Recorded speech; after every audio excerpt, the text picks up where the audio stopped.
भंगिया खाए के कम कई दी मतारा रउआ चबा बतानी रोज बेला पतारा हमरा के अखिया में लोर दे बजी मानी बात जी भोलेनाथ जी गजा पीते पीते चिलम के फोड़ दे बजी गजा पीते पीते चिलम के फोड़ दे बजी गजा पीते पीते चिलम के फोड़ दे बजी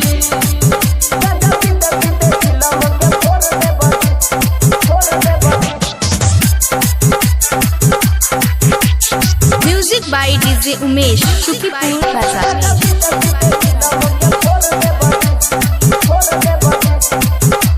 गजा मोले में बथेला कलाई खाली ए स्वामी जी मिश्री मलाई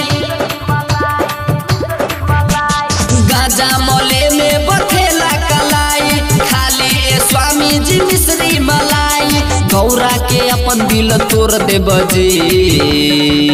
मानी बात जी भोलेनाथ जी गजा पीते पीते चिलम के फोड़ दे बजी गजा पीते पीते चिलम के फोड़ दे बजी गजा पीते पीते चिलम के फोड़ दे बजी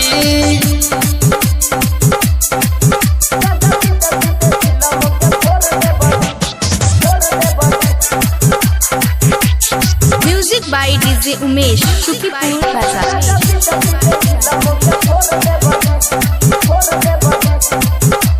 ऐसा न मिलल का चिलम में खुशी जे गइल पिंकू राजा करे में डूबी ऐसन का मिलेला चिलम में खुशी जे गइल पिंकू राजा करे में डूबी भूपेंद्र सतेंद्र हाथ जोड़ ले जी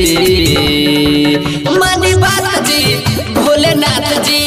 गजा पीते पीते चिलम के फोड़ दे बजी गजा पीते पीते चिलम के फोड़ दे बजी गजा पीते पीते चिलम के फोड़ दे बजी।